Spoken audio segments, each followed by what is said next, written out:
contre ceux qui ont le goût difficile. Quand j'aurai, en naissant, reçu de Calliope les dons qu'à ses amants cette muse a promis, je les consacrerai au mensonge d'Ésope, le mensonge et les vers de tout temps sont amis.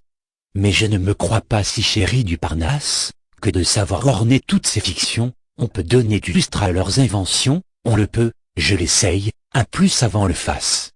Cependant jusqu'ici d'un langage nouveau j'ai fait parler le loup, et répondre l'agneau. J'ai passé plus avant, les arbres et les plantes sont devenus chez moi créatures parlantes. Qui ne prendrait ceci pour un enchantement? Vraiment, me diront nos critiques, vous parlez magnifiquement de 5 ou 6 contes d'enfants. Censeurs, en voulez-vous qui soient plus authentiques, et d'un style plus haut? En voici.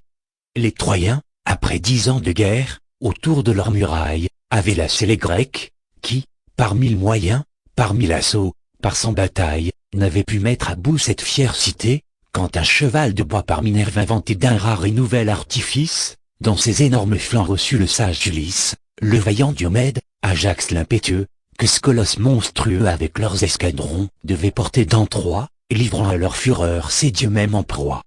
Stratagème inouï, qui dit fabricateur, paya la constance et la peine.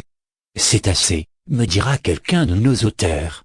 La période est longue, il faut reprendre haleine. Et puis votre cheval de bois, vos héros avec leurs phalanges, ce sont des contes plus étranges qu'un renard qui cajole un corbeau sur sa voie. De plus il vous sied mal d'écrire en si hostile. Eh bien, baissons d'un ton. La jalouse Amarie songeait à son Alcippe, et croyait de ses soins n'avoir que ses moutons et son chien pour témoins. Tirsi qui l'aperçut, se glisse entre des saules, il entend la bergère adressant ses paroles au doux Zéphyr, et le priant de les porter à son amant. Je vous arrête à cette rime, dira mon censeur à l'instant. Je ne la tiens pas légitime, ni d'une assez grande vertu. Remettez, pour le mieux, ces 2 vers à la fonte. Maudit censeur, te tairas-tu? Ne saurais-je achever mon conte?